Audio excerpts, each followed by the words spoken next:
All right, welcome everyone to a very special episode. This is the first episode of the Ari Louis show on Arut Sheva, and I'm very, very excited. I've had the show Is It Prophecy on Arut Sheva for a long time, and now I've been offered a sports show here on the network. So we're going to be talking sports, hopefully at least once a week, talk about what's going on in the world, and if there's a correlation to Israel, the Jewish people, then we'll talk about it. And I'm very excited. This gentleman has been a friend of mine for a long time, had been on my program on different stations for a long time. On the line right now, the founder of OMG Poetry, as well as a contributing editor to the Jerusalem Post, Mr. Joe Robbins. Joe, how you doing out there? I'm doing well, Ari. Thanks. Great to be back on Louis Live, Ari Louis Show, and on Arut Sheva. Always great to be with you on all the great places you go. Thank you. Yes, indeed. And it's good to have you on. Let's talk about first the big fight, Floyd Mayweather versus Manny Pacquiao, if it's actually going to occur. And we've been covering this literally for years. I want to know how close we are. We thought it was going to be a done deal perhaps Sunday. They were talking about announcing at the All-Star game. What is the latest between these two fighters in the big mega fight? You know, it seems like every couple of years we talk about it. Like you said, you and I have been covering this together for years, and we talk about it every couple of years, and it always seems closer than it was, and it ends up that it wasn't any closer. This time finally feels different. It seems like the fighters are actually into it. Pacquiao has agreed to all of Mayweather's drug testing requests, which we know was the biggest sticking point at least one of the times when the fight wasn't made. Additionally, they've agreed to the purse. We know that percentage had been a sticking point also in the past.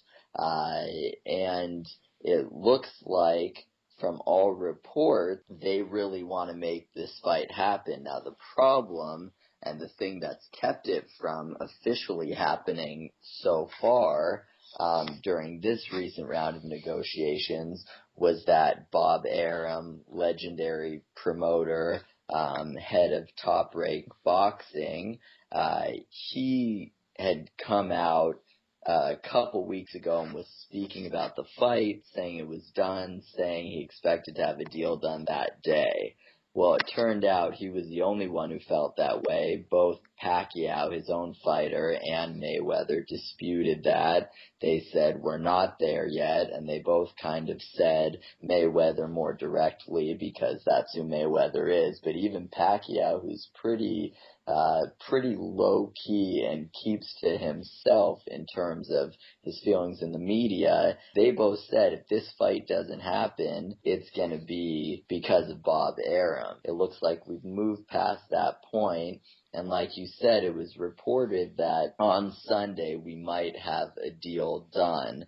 That deal still hasn't been done, but the most recent update that we have is that fighters still want to make it happen. It hasn't been signed yet, but it's the closest it's ever been, and they're both feeling good and confident.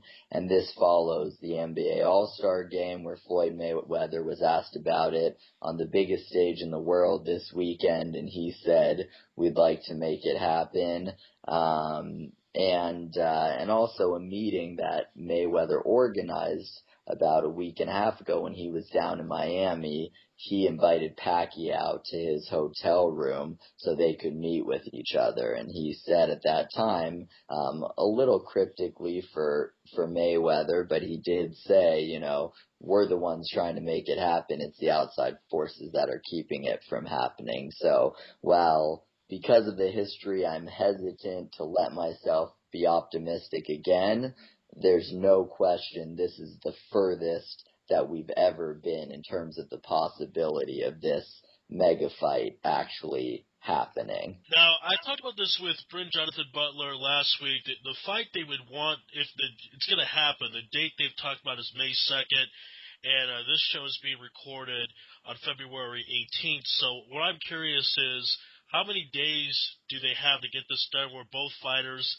have enough time for their training camp? Both fighters are always in great shape, but for a fight like this, the biggest fight money-wise of all time, they're going to want to have, I guess, 2 months to train. I'm not sure. So how much do we have left in times to get a deal done? Definitely. That's a great point, and that window is closing quickly.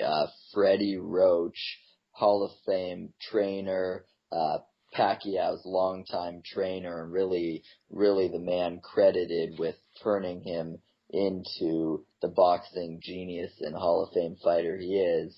Freddie Roach said, "I need 8 weeks." So right now, for a May 2nd deal, if they were to sign the papers tomorrow, we're 10 weeks from fight time. So they've got about 2 weeks, literally, to get it done and get in the ring. And while those 8 weeks, we know, are needed in the ring and in the training gym, even with the fight being the biggest fight in history, they're still going to have to go on their media and publicity tours, which at the very least alter training routines, if not cut them short or move them around. So those 2 weeks that we have from tomorrow might not even be 2 weeks that can be given up. Those 2 weeks might be the media tour. So, I mean, we could be at T-minus 1 or 2 days to get it done for it to be the fight that everyone wants to see, where both fighters are at their peak and where Freddie Roach has, the chance to do the work he needs to do, and Floyd Mayweather with his camp most likely led again by his father. Now, I want to go back to Bob Arum, and for those who don't know, Bob Arum used to be the promoter for Floyd Mayweather. They had a pretty bad divorce. They don't like each other. But would Bob Arum really stop this fight from happening? I mean, when Floyd said other forces, it seems like he's hinting to Bob Arum, or maybe he's hinting to the networks. But with this amount of money on the line, I mean, Bob Arum, as the promoter, Pacquiao's making, let's say, $100 million. Bob Arum's going to make, I imagine, I don't know, 10 million. I mean, tell us what his cut would be. But I don't think Bob Arum would stop this from happening with that amount of money on the line, right? Yeah, I mean, not if he was in his right mind, and I think that's actually what started to be called into question a little bit is how much Bob Arum still has invested in the game. He's still running Top Rank, but he's in his 80s now. He's definitely not getting any younger. Promoting is a hard job to do, no matter who you are, at any age. He's been doing it for so long and continues to do it. He's an old man now, even though he doesn't come off that way when he speaks or when you see him. But he's 84 years old. And so some questions from both camps that have been coming out, including Arum's own camp, off the record, of course, but people from his own camp are wondering if he's still got it in him and he's got a fight like this in him. Not the ability to promote it, no one doubts that, but whether he can put aside his past with Mayweather, whether he really cares enough. At this point, he has more money than he ever needs. So all of those things that before would have been givens for this fight, even 3 or 4 years ago, maybe aren't givens now for Arum. And so I think that's why we've sort of seen him step to the side a little since those sort of tiffs arose, if we will, between Mayweather, Pacquiao, and those outside forces. Like you said, those outside forces are really Bob Arum, it would seem like. And so he sort of moved to the side to let these negotiations happen, which we haven't really seen before. So I think it's not a question necessarily of even what Arum wants or doesn't want as much as he sort of needs to get out of his own way, which we've seen many times with professional athletes in other sports where they talk themselves into a bad situation they can't recover from. So I don't think he's going to derail things, but if he did, like you said, I mean, it would be the biggest mistake of his career, financially, no question, and almost for sure overall. Again, this is the Ari Louis Show here on Israel National Radio, Arut Sheva. You can email me at arilouisshow@hotmail.com, and my guest is Joe Robbins. So we're talking about the mega fight between Manny Pacquiao and Floyd Mayweather, if it is going to happen. Time certainly is of the essence. Now, Joe, one of the things we've seen time to time again, especially with promotion, and let's say Don King. Don King, when he was promoting Mike Tyson, would rip on Evander Holyfield, saying he's a boring fighter. You shouldn't watch Holyfield, watch Mike Tyson. When he promotes Holyfield, he then all of a sudden changes his mind. Bob Arum has said several times that Floyd Mayweather has boring fights, that he stinks out fights. He may be excited out of the ring, but in the ring he's boring. Now if he's going to promote this fight, how exactly does he change his mind or then sell this fight as far as it not being boring? Because a lot of people, and we'll get into this later on, but a lot of people might think the fight itself may be particularly boring with Floyd's defensive style. So how does Bob Arum be the genius he is and change his mind all of a sudden? Great question. I think that's where his marketing acumen and some of the brilliance of his career will really have to come in to play. But I think that he's still able, what he has on his side and the leverage he has that he's still able to use is that even though Mayweather's 37 and Pacquiao's 36, and this fight should have happened at the very least 3 years ago, if not 4 or 5 years ago when it first was mentioned, this is still the fight that needs to happen, that everyone in the world needs to see. This will be the richest fight in boxing history by far, the most pay-per-view sales. Now, obviously, like you said, the marketing has to go into that to make it a reality, but it's come gift wrapped with a bow on top. I mean, this is the mega fight. So it really, the name sell itself.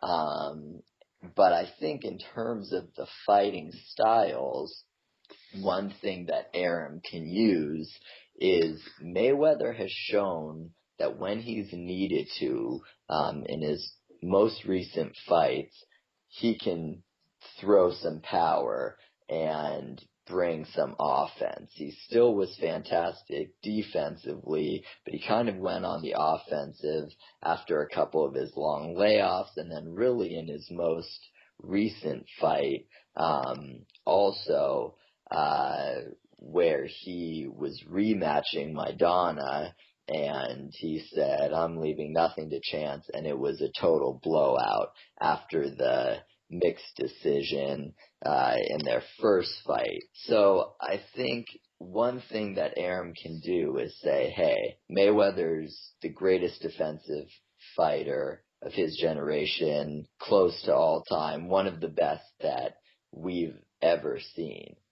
But he also has the power, and he knows he's going to have to use it against Pacquiao. So Mayweather's going to have to decide, is he going to be boring in the ring, or is he going to come out swinging because that's his only way to beat Pacquiao? I personally don't think that that's true, and I don't think Bob Arum does either, but that's how I would market it. That's how I would go about it, is saying that with Pacquiao's power, Mayweather's not going to be able to dance around as much. He's going to have to fight. So throw him in the ring. You'll get to see Mayweather fight for the first time since I was promoting him 20 years ago. That's interesting. That is a good way to sell it. I can see you in Bob Arum's mind already. Okay, so very good. So Bob Arum will be fine either way, and if he promotes it, then he'll be part of the biggest sporting event in history as far as money is concerned. Let's get down to the actual fight. You discussed a little bit, but I want to break down the fighters. Let's talk about age. Floyd Mayweather, I believe, is turning 38 in February. I know he's about 2 years older than Pacquiao. Never lost. There was one decision or two perhaps he could have lost, but he is undefeated. Very rarely has taken a hard, clean shot. Mosley's shot in the second round of their fight was probably the toughest punch he's ever faced. McDonough hit him a couple of times. But he is, as you talked about, being trained by Floyd Mayweather Sr. is not probably as good of a trainer as Roger Mayweather, Floyd's uncle. Pacquiao seemed to slow down a little bit. He had that knockout loss in the sixth round a couple years ago to Marquez. A decision loss to Timothy Bradley, but most people thought he won that fight. So before we talk about actually the what would happen in the ring, just if you can give us a breakdown of each fighter and where they're at their respective careers. Definitely. I think between the two, Pacquiao has slowed down and aged more. Having said that, I think he's looked better recently than he did his previous few fights. A couple of years ago, following the win over Brandon Rio, so about a year and a half ago, when Pacquiao won by unanimous decision, I remember we talked about him, and I still wasn't convinced that he should fight again. I thought he was still hurt from the Marquez loss a year before, and he should retire. So he's definitely bounced back from that. He's gone back on track. He looks like he's in better shape. And while he hasn't faced the same level of competition that Mayweather has, he's looked good, and more importantly, he's looked like himself.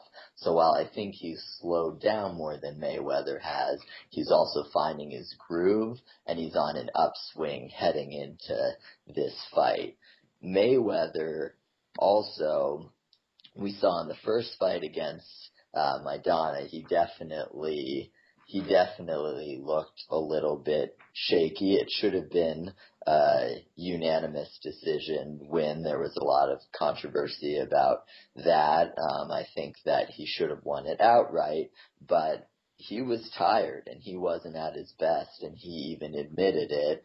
Then in their last fight in September, in their rematch, he came out and completely crushed him. So I think Mayweather, well, we know if you're going to beat him, the one way to do it is to surprise him with a power punch. And he has looked stunned a couple times, a little shaky on his feet. We've actually seen some punches hurt him. Nothing like the Mosley one that you mentioned, but more than we had seen before. So for someone in his peak athletic shape and maybe the most athletically gifted boxer that we've seen in terms of what he can do and how he can use his body, I would say the only weakness Mayweather has is his hands, which have given him problems before, where we've seen him break his hands during fights.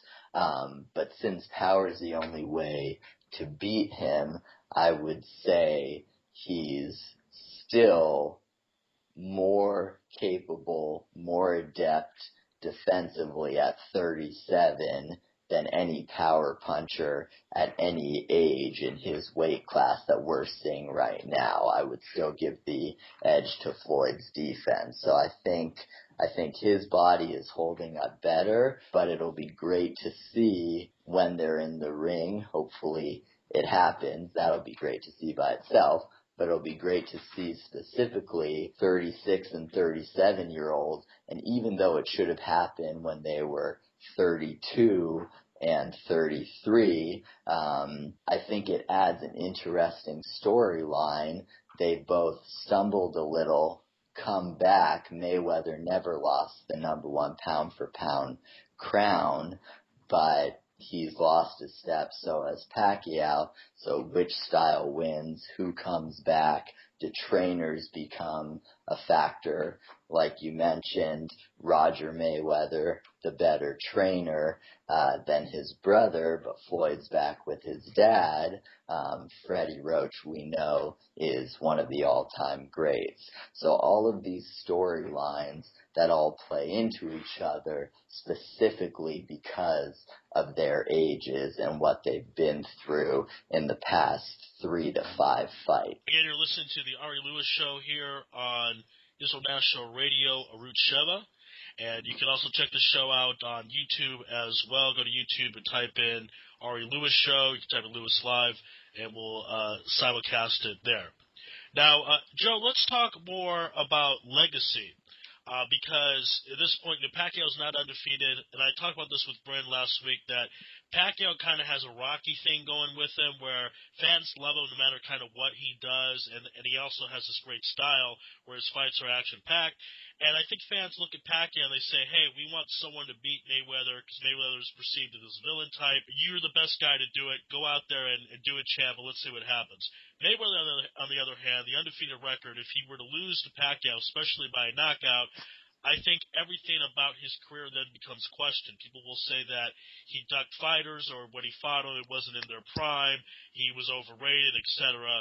So talk about legacy and what it means for both fighters if this fight does happen, then get it on. Definitely. I think that's a great take on both of them. For Pacquiao, he is a rock star, literally, but also figuratively, he is loved worldwide as much as Mayweather is hated worldwide. And when Pacquiao, even when he loses, it's a great fight. When he lost to Marquez, when he was knocked out in that sixth round of that bout that you mentioned, that was looking like, maybe that was the best boxing that people got for their money in a long time, where they saw the one they wanted to win get knocked out and they were still happy about it. Just because it's entertaining, it's surprising, he comes to brawl, he stays in there. So I definitely agree. You've got his fighting style. You've got the fact that people either love Mayweather or hate him, and we've learned that most of them, the majority, hate him. And I think it's also a chance for Pacquiao, if he wins, to say, hey, he ducked me when he was 32 because he was afraid to fight me. Now he's 38 and I beat him. This just shows you that I'm older, I'm worse than I was, I beat him now, I would have beat him back then. So I think also in terms of legacy, that legitimizes things for Pacquiao. He can say, yeah, I lost those 2 fights in a row, really it should have just been the KO. Even that, he just slipped one punch by me and I went down. I just took out the undisputed king. I've always been able to do it. I wouldn't have even been in that Marquez fight if Mayweather wouldn't have ducked me to begin with. Now, knowing Pacquiao's personality, we know he'll never say anything like that, but people like us will have the chance to talk about and discuss those things.